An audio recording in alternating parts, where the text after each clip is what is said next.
I shall begin with the introduction. So OIC is the Organization of Islamic Cooperation. It is the second largest intergovernment organization after the United Nations, with a member of 57 member states or spread over 4 continents including Malaysia. It is an organization of collective voice of Muslim world.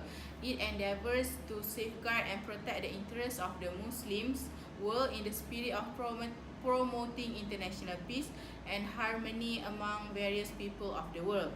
It was first established upon a decision of historical summit in Rabat, Kingdom of Morocco, following the criminal arson of Al-Aqsa Mosque in the occupied Jerusalem in 1969.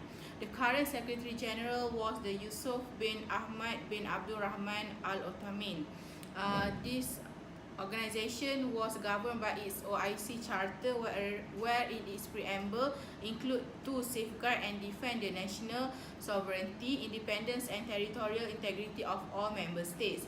Article 27 of this charter also includes provision for peaceful settlement of dispute, where it stated that member states parties to any dispute where the continuance may be detrimental to interests of Islamic Ummah or may endanger the maintenance of the international peace and security shall make good offices, negotiation and other forms of ADR or judicial settlement or other peaceful means in order to settle the dispute. In this video, we are going to discuss about whether there have been any intervention by OIC or the OIC member state itself in armed conflict faced by OIC member states or in other issues covering the economical, social and international peace. Okay, hi, my name is Mariam Mitika Maruzaman. Okay, I'll be explaining about the 3 issues regarding the Muslim community. The first example is in Brunei. Okay, Brunei Sultan called for Islamic teachings in the country to be strengthened as strict new Sharia punishments, including death by stoning for gay sex and adultery. This were due to come in force on April 3, 2019. A growing list of multinational banks are banning employees from staying at hotels owned by the Sultan of Brunei, where homosexuality and adultery is punishable by death. Its boycott of Brunei's own properties in early April as a sign of support for LGBTQ rights. The United Nations has also condemned the laws. The UN High Commissioner for Human Rights called them cruel and inhumane punishments that breach international human rights. The second issue is the Christchurch shooting. The Christchurch mosque shootings were 2 consecutive terrorist attacks at mosques in Christchurch, New Zealand during Friday prayer on 15 March 2019. The attacks killed 51 people. A 28-year-old Australian man described in media reports as a white supremacist was arrested and charged with murder. The last issue is in China. China is facing growing criticism over its prosecution of some Muslim minority groups, huge numbers of whom are allegedly being held in internet camps, and there are about 11 million of them in Western China. The Human Rights Watch says these people in particular are subject to intense surveillance and are made to give DNA and biometric samples. They are made to learn Mandarin Chinese and criticize or renounce their faith. Former prisoners say they are physical as well as psychological torture in the camps. Families have disappeared and detainers were tortured physically and mentally. There's growing international criticism of China's treatment, but no country has taken any action beyond issuing critical statements. Assalamualaikum and hello, I am Adiba Maisara binti Azizai. So I'm going to explain about the roles of OIC. So OIC consists of 16 departments where all have their own roles in improving what is good for the Muslim. They have Cabinet of Secretary General, Palestine and Al-Quds Affairs, Economic Affairs, Political Affairs, Science and Technology, Humanitarian Affairs, Directorate of Cultural, Social and Family Affairs, Dialogue and Outreach, Public Information and Communication, Protocol and Public Relation, Legal Affairs, Conference, Information Technology, Administration and Finance, Registry Office, and last but not least, Information Resources Center. So now I'm going to explain about the Department of Humanitarian Affairs.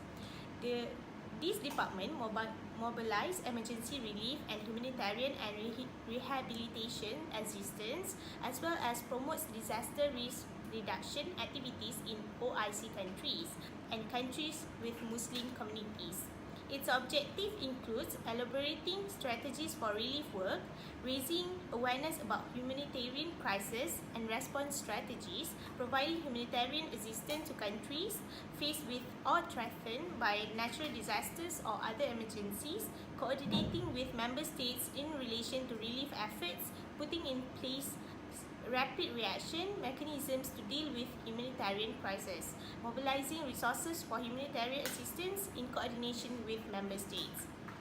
And they are currently working on a cooperation plan with International Committee of the Red Cross, where both parties explore opportunity jointly publishing articles and studies on IHL. Other than that, they ensure NGOs and ICHAD members go to existing training programs, seminars related to humanitarian affairs. Now I'm going to explain about the Economic Affairs Department, where this department is entrusted with the overall coordination of the implementation of OIC economics policies, programs and projects of the OIC as approved by member states at their relevant OIC summits, conferences of foreign ministers, sectoral ministerial conferences and intergovernmental meetings. Additionally, the department coordinates the activities of relevant OIC institutions, working in the economic domain with a view to maximizing service delivery and efficient allocation of resources, such as international and regional cooperation, agricultural food security and rural development, OIC special development programs, next transportation and infrastructure development, trade facilitation, cooperation in financial sector, tourism development, private sector development, training and capacity building, and lastly, cooperation on labour, employment and social protection. That's all. Thank you. Hi, I'm Farah Mira and I will be talking about the imbalance of contribution between OIC members. OIC is without doubt one of the most passive organizations in the world, despite being powerful in terms of financial and economic. This is because the OIC member states consist of 75% of the oil reserve in the world. But in the 37th meeting of the Council of Foreign Ministers of the OIC in Dushanbe, has brought up the issue of the lack of common position, or in a simpler term, an imbalance of support on many political and international problems. Let's take Palestine and Israel, the war between them, for an example, since it is still an ongoing international and political issue. Although to the common eyes, we would assume that all 57 members will provide support and help for Palestine, but in reality, only a number of countries are frequently stated in the news, such as Malaysia, for providing financial voluntarism and the ban on Israeli citizens and products into the country, and vice versa. Our neighbor Indonesia has also helped as much. Egypt, Turkey, and of course the Saudi Arabians too. 57 countries seems like a lot, but there are only countries with economic stability and a low rate of poverty are able to give such big supports to the Palestinians. Back in 2002, Maldives, one of the OIC member states, ended a 15-year suspension with Israel and continued an economic relation with the country as it was important for them to create such ties for financial growth. It is only in 2014 that Maldives has reversed this pact and banned economic relations from Israel. Countries like Ivory Coast, Guyana, Togo, Mozambique, Albania, Benin, and Burkina Faso, all of them are members of the OIC, are quite passive in many international matters as well as in providing aid. It is hard to blame these countries from being passive in such matters such as financial help and being outspoken, because it is greatly influenced by the country's growth and its standing in the international media.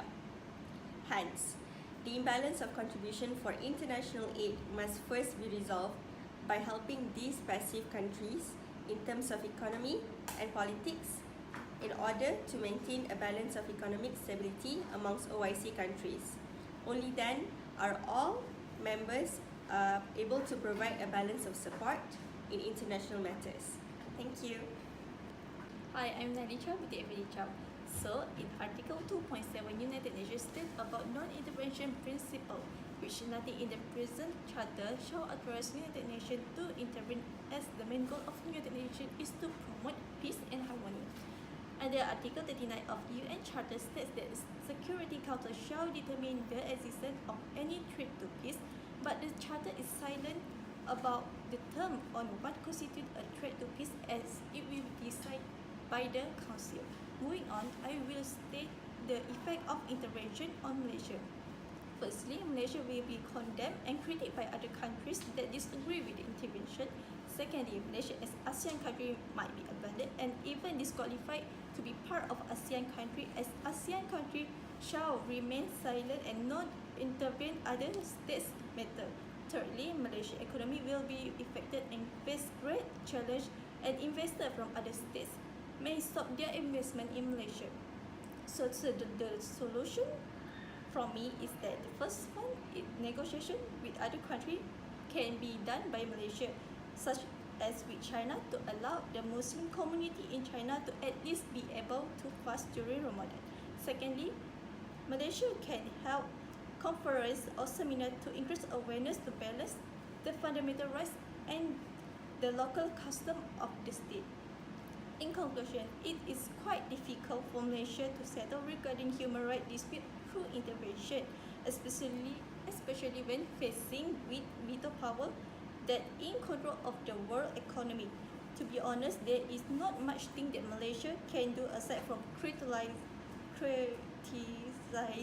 the threatening country. Okay, now I shall continue with the action that have been taken by OIC or even OIC member state itself regarding the issues that have been arises by my friends. So first, on the issues of the Palestine, we can see that the OIC have passed a few resolution on and had been condemning the act of the Israel upon the occupation of the Palestine, and they have been also called for international community to intervene in order to pressure the Israel, but we can see that there have been no outcome that can be seen. So next, in the issue of the Christchurch, we can the Foreign Minister of Malaysia had attended an emergency meeting on OIC in Istanbul on 22nd March 2019. After the event of the Christchurch, on the Uyghur of the China community, there have been no active action, and there have been silence on part of the OIC itself.